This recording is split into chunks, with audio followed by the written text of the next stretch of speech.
सभी प्यारे बच्चों को गुड मॉर्निंग। हमारे यूट्यूब चैनल LKM मीना पे आप सभी का स्वागत है। तो प्यारे बच्चों, आज हम शिक्षा निदेशालय राष्ट्रीय राजधानी क्षेत्र दिल्ली, तो ये हमारी हिंदी विषय की वर्कशीट है। पाठ का नाम मानवीय करुणा की दिव्य चमक, और वर्कशीट नंबर 34 है, और दिनांक हमारे 21/9/2020। ये कक्षा 10 के विद्यार्थियों के लिए। यहाँ पे विद्यार्थी सबसे पहले अपना नाम लिखेंगे, यहाँ पे अपना क्लास टीचर का नाम लिखेंगे। तो आओ बच्चे, इस वर्कशीट को हम हल करें। तो सभी बच्चे ध्यान से पहले इस गद्यांश को पढ़ेंगे। बच्चों, मानवीय करुणा की दिव्य चमक, मानवीय करुणा की दिव्य चमक पाठ सर्वेश्वर दयाल सक्सेना जी द्वारा लिखित एक संस्मरण है। अब बच्चों, संस्मरण क्या होता है? संस्मरण एक पुरानी यादों का चिट्ठा, पुरानी यादों का चिट्ठा। जब मतलब किसी आदमी की जो पीछे की लाइफ, पास्ट की लाइफ है, उसके ऊपर लेख लिखना। संस्मरण स्मृति अथवा याददाश्त पर आधारित लेखन होता है। मैंने आपको अभी बताया कि संस्मरण पुरानी यादों का एक चिट्ठा होता है कि क्या क्या, किस आदमी की लाइफ में क्या क्या हुआ, उसके बारे में लेखन कार्य ही करना संस्मरण कहलाता है, जिसमें लेखक अपनी स्मृतियों, यादों के आधार पर किसी व्यक्ति अथवा घटना का वर्णन करता है। ये सब मैं आपको बता ही चुका हूँ कि संस्मरण किसे कहते हैं, संस्मरण में हम क्या क्या लिखते हैं। आओ आगे देखते हैं। इसके माध्यम से वह व्यक्ति या घटना हमारे सामने चित्र की भांति साकार हो जाती है। जैसे हम कोई भी पिछली घटना या किसी पास्ट के घटना के आधार पर पढ़ते हैं, तो जैसे जैसे उस कहानी या कविता के माध्यम से उसे पढ़ते जाते हैं, तो हमें ऐसा लगता है कि जैसे वो चित्र हमारे सामने, आंखों के सामने दिखाई दे रहा हो, ऐसा हमें महसूस हो जाता है। ऐसी इसकी खासियत है। इस पाठ में लेखक ने बताया कि फादर कामिल बुल्के बेल्जियम के रेम्स चैपल शहर यूरोप से एक ईसाई धर्म प्रचारक के रूप में भारत आए थे।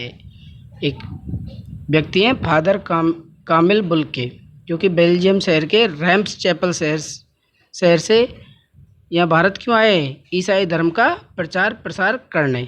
किंतु उन्होंने इस देश को अपनी कर्म भूमि बनाया, लेकिन उनको भारत देश से इतना लगाव हो गया कि उन्होंने अपनी यहीं उसको, भारत की भूमि को क्या मान लिया? कर्म भूमि। यहीं पे आके अपना लेखन कार्य करने लगे। भाई उनका लेखक है तो उनका काम ही क्या है? लेखन कार्य करना। तो उन्होंने यहीं पे अपने लेखन कार्य शुरू किया, और फिर यहीं के होकर रह गए। मतलब वो वापस बेल्जियम नहीं जा पाए। भारत के लोगों से, भारत की संस्कृति से उन्हें इतना प्यार हो गया कि उन्हें भारत छोड़ के जाने का मन ही नहीं किया। फादर कामिल बुल्के ने हिंदी भाषा के विकास और प्रचार प्रसार में बहुत ही महत्वपूर्ण योगदान दिया। उन्होंने हिंदी भाषा में जो भी त्रुटियां थी उनको सही करने में और उनको शुद्ध रूप देने में भी उनका बहुत योगदान रहा। हिंदी भाषा को समृद्ध करने में इनके द्वारा लिखे गए शब्दकोश का महत्वपूर्ण योगदान दिया। मतलब जो नए नए शब्द उस प्राचीन काल में जो हिंदी थी, वो हमारी टूटी फूटी जैसी भी थी, लेकिन उसमें इन्होंने अपने माध्यम से नए नए शब्दकोशों का निर्माण किया। नए नए शब्दकोश के माध्यम से अपनी कविताओं में लिखा, तो सभी लोग जान पाए कि ये भी नए शब्दकोशों के माध्यम से हिंदी में काफ़ी सुधार हुआ। इस पाठ में लेखक ने उन्हीं फादर बुल्के के स्वभाव और व्यवहार का वर्णन किया। जब इस पाठ को हम पूरा पढ़ेंगे, जब इन संस्मरण को हम पूरा पढ़ेंगे, तो उनके व्यवहार के, स्वभाव के बारे में हमें पता चलेगा। तो इसी कारण उन्हें मानवीय करुणा की दिव्य चमक कहा गया कि भाई कैसे कैसे कार्य उन्होंने लोगों के प्रति किए। जो लोगों की दयनीय स्थिति थी उस समय की, उन सबको इन्होंने अपनी कहानियों, कविताओं और निबंधों के माध्यम से लिखा। लेखक का मानना है कि जब तक राम कथा है, इस विदेशी साधु को हमेशा याद रखा जाएगा। कि जब तक राम कथा है, इस विदेशी साधु को हमेशा याद किया जाएगा। उन्हें हिंदी भाषा बोलियों के आगाध प्रेम का उदाहरण माना जाता है कि उन्हें हिंदी भाषा की मतलब जो लोग भाषा बोलते थे और हिंदी भाषा में भी कई प्रकार की बोलियां बोली जाती थी, उन्होंने उनको बिल्कुल शुद्ध रूप से अपनी कहानियों, कविताओं और किसी न किसी व्यक्ति की घटना के आधार पर उन्होंने अपनी लेखन कार्य किया।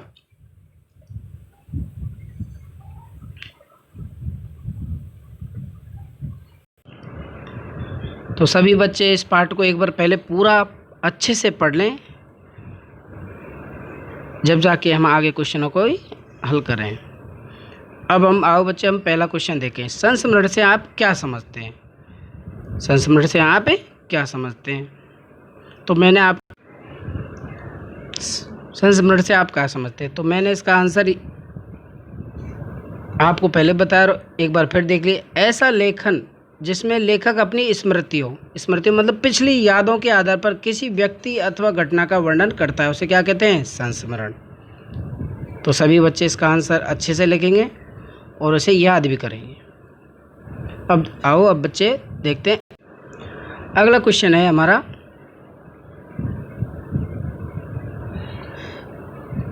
फादर कामिल बुल्के कौन थे? उन्हें भारत आने का क्या उद्देश्य था? तो इसका आंसर होगा फादर कामिल बुल्के बेल्जियम के रहने वाले एक ईसाई धर्म के प्रचारक थे। वह ईसाई धर्म का प्रचार करने के लिए भारत आए, जो कि आप ऊपर गद्यांश में देख ही चुके हैं। इसी गद्यांश के आधार पर हमें ये सारे क्वेश्चन आंसर छांटने हैं। अब देखते हैं हम अगला क्वेश्चन। तीसरा क्वेश्चन है, भारत में फादर कामिल बुल्के ने क्या योगदान दिया? फादर कामिल बुल्के ने हिंदी भाषा के विकास और प्रचार प्रसार में महत्वपूर्ण योगदान दिया। उनके द्वारा लिखे गए शब्दकोश का हिंदी भाषा में समृद्ध करने में बहुत महत्वपूर्ण योगदान रहा। मतलब जो हिंदी भाषा की त्रुटियां थी उनमें काफ़ी सुधार इन्होंने किया और नए नए शब्दकोशों का निर्माण इन्होंने किया। अब देखते हैं बच्चों अगला क्वेश्चन।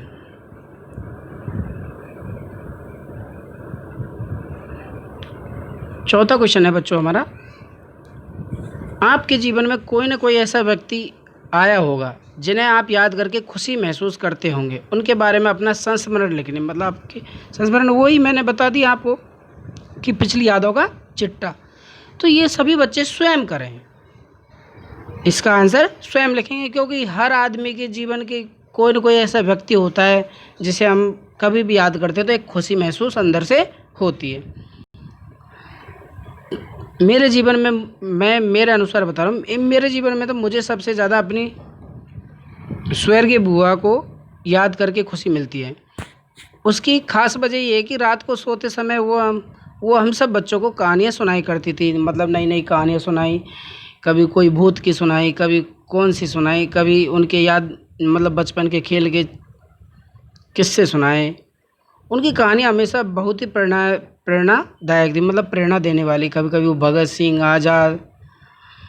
सिंह, चंद्रशेखर आज़ाद, महात्मा गांधी का भाई क्या योगदान भारत की आज़ादी में रहा है, ऐसे ऐसे किस्से वो सुनाती थी।